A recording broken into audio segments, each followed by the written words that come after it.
Welcome to EE Automation. We specialize in repairing autogates, replacing broken rollers, and bearings. Call us now at 012-405-8791.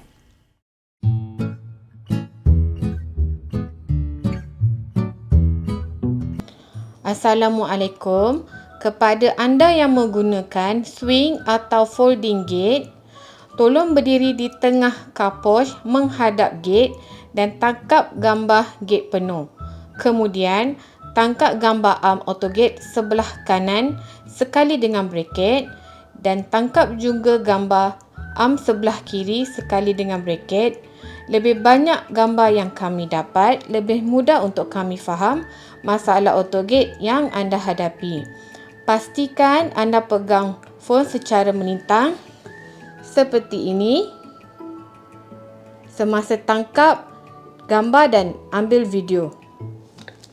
Untuk video, anda berdiri tegak, tolong jangan bergerak goyang sana sini.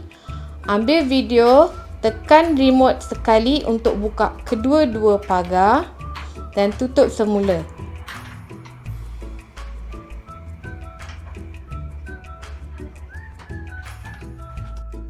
Kemudian, tekan remote untuk buka sebelah kanan sahaja. Tutup semula.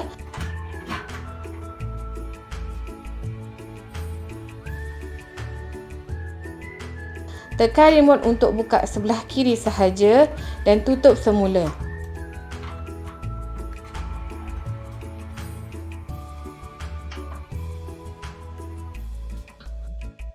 Daripada video pergerakan Autogate, kami boleh tahu masalah Autogate tersebut. WhatsApp detail kepada kami di 012-405-8791. Terima kasih.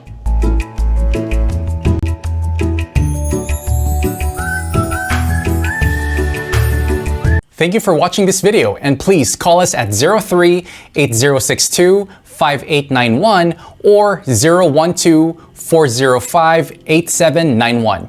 And check out our website at www.eeautogate.com.my.